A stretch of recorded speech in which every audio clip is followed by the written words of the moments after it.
La Russie utilise ce petit pays comme test. Est-ce que vous êtes inquiète pour la Moldavie, les États baltes? Est-ce que des scénarios comme celui qui se passe en Géorgie, une espèce de guerre hybride et permanente, peuvent se produire?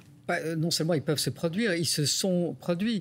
Il faut dire que quand on a eu les élections en Géorgie en octobre 24 et que j'ai annoncé tout de suite qu'il y avait eu une opération russe sur ces élections, on m'a dit il faut apporter des preuves. On n'a plus demandé de preuves en Moldavie ni en Roumanie parce que c'est devenu très clair. Et c'est pas seulement la Roumanie, la Moldavie, c'est aussi la République tchèque. C'est beaucoup d'autres endroits, en Pologne également. Partout, on a vu à différentes dimensions. Est-ce que la France sera concernée un jour? Est-ce que les Russes ont un intérêt à soutenir quelques candidats, que ce soit en France? Mais sûrement. Sûrement. Ils sont déjà là. Ils ont déjà des agents qui répercutent leurs thèmes, leur propagande.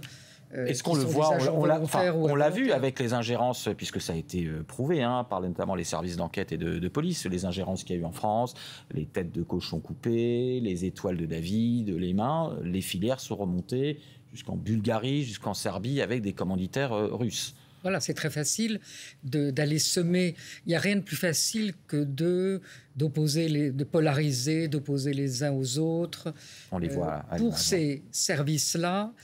Et pour un pays qui a été habitué à faire ça pendant des décennies.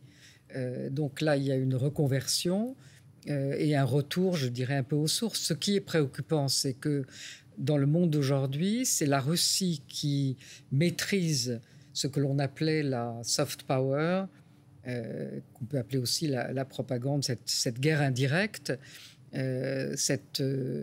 cette stratégie hybride, c'est la Russie qui est en tête.